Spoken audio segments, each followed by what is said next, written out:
মাননীয় রেলমন্ত্রী, আসসালামু আলাইকুম। আমি মনিরুল হক চৌধুরী, প্রায় ৮০ বছরের একজন পুরনো রাজনৈতিক কর্মী।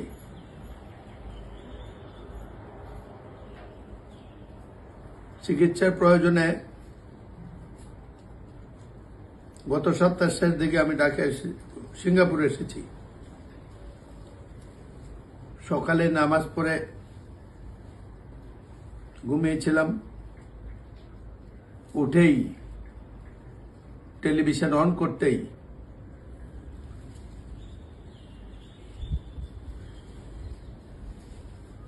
সেই দুঃখজনক স্থান পদুয়ার বাজার, কুমিল্লা বিশ্ব রোড, আজকেও আবার রেল দুর্ঘটনার খবর টিভিতে দেখলাম। আপনি মাত্র হয়েছেন মাত্র কদিন হলো। এর মধ্যে আমি আপনার সাথে সংসদে কথা বলেছি, কয়েকবার আগে টেলিফোন করেছিলাম যোগাযোগের জন্য, আপনার ব্যস্ততার জন্য পাইনি। এই পদুয়ার বাজারের ইতিহাস করুন।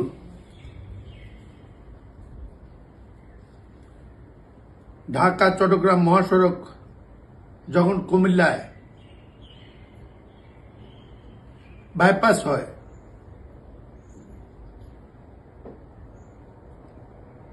তখনও এই দাবি জোর করে খুব জোরে জোরে উঠেছিল, যেখানে একটি ওভারপাস প্রয়োজন। কেউ কর্ণপাত করেনি। এই ঢাকা চট্টগ্রাম মহাসড়ক দুর্ভাগ্যজনক সড়ক। এই সড়কটি পৃথিবীর ট্রাফিক ডেন্সিটিতে হাইয়েস্ট একটি সড়ক।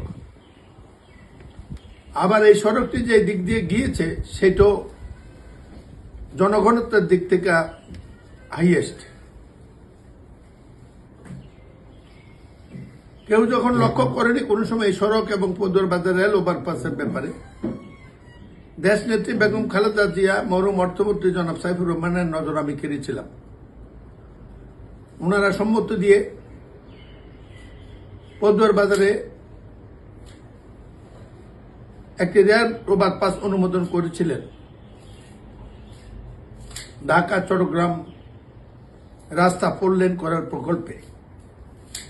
সব হয়ে কিছু হয়নি। আমাদের সময় দরপত্র হয়েছিল, কাজ শুরু হয়নি। 11 সরকার কিছু করেনি। পরবর্তীতে যে আওয়ামী লীগ সরকার শুনেছি হাজার হাজার কোটি টাকা খরচ করেছে, কিন্তু এই সড়কে একটা আন্ডারপাস, ওভারপাস, বাইপাস কিছুই করেনি, যাতে মরণ ফাঁদ। সবচেয়ে লজ্জাজনক, দুঃখজনক, আমি অভিশাপ দিচ্ছি তাদেরকে যারা পদবাজার অনুমোদিত রেল ওভারপাস লুট করে খেয়েছে। এই রেল ওভারপাসটি বিবির বাজার বেলতলি থেকে নূরজান পরে নামার কথা ছিল, তাই যে 2টি রাস্তা মুক্ত হয়ে যেত। একটি ঢাকা চট্টগ্রাম মহাসড়ক, আরেকটি হলো কুমিল্লা নোয়াখালী সড়ক, যেটা পরে 2011 সালে 4 লেন আঞ্চলিক মহাসড়কে রূপান্তর হয়েছে। এই সড়কের রেল দুর্ঘটনা শুধু নয়, নিত্য নৈমিত্তিক ব্যাপার হয়ে দাঁড়িয়েছে। সড়ক দুর্ঘটনা আজকে একটি মরণ ফাঁদ, পদুয়ার বাজার ব্যারিকেড। আপনার সময় কবে পাবো জানি না। আমার মনে হয় এই মুহূর্তে আমি উড়ে আসি আপনার কাছে। আমি অনুরোধ করবো আপনি এখনই দেখে আসুন। আপনি যদি বলেন আমি আপনার জীবন আপনার বৃত্ত হয়ে কাজ করব, তবু আপনি যে আমার এলাকাটা দেখে আসুন।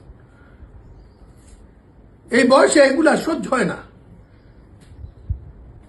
সব মানুষের ভুলে, মানুষের স্বার্থ, মানুষের চুরি, ক্ষমতাসীনদের লুটপাটের কারণে এই পদুয়ার বাজার রেল এবং সড়ক মরণ ফাঁদ। সড়ক বিভাগের হিসাব অনুযায়ী 2014 সালে আগের সরকার যখন এখানে রাস্তাটি তথাকথিত উন্মুক্ত করে 4 লেন হিসাবে, মৃত্যু কত করুণ ওখানে দেখলে দেখা যায়। কারো লাশ পাওয়া যায় না, ভর্তা হয়। তত্ত্বাবধায়ক সরকার সময় 50 বার আমি তাদের অফিসে গিয়েছি।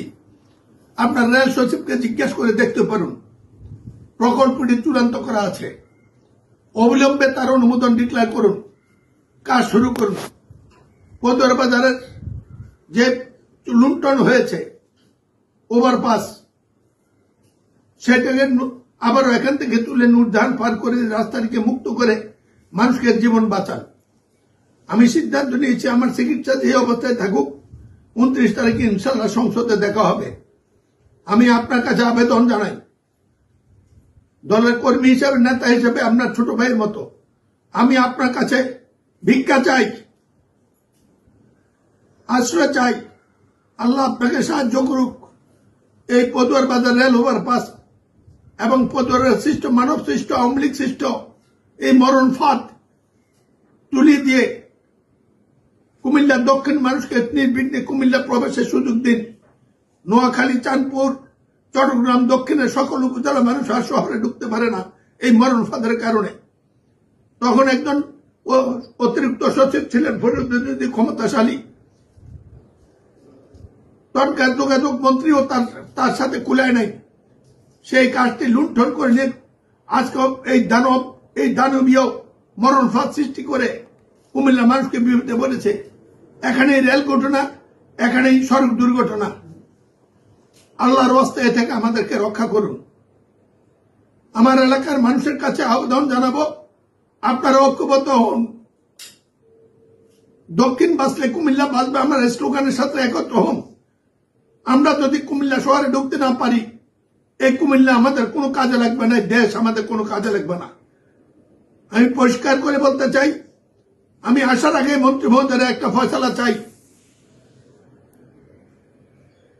আমি আশা করি আপনি আমাদের এই মানবিক আবেদনে সাড়া দেবেন। আল্লাহ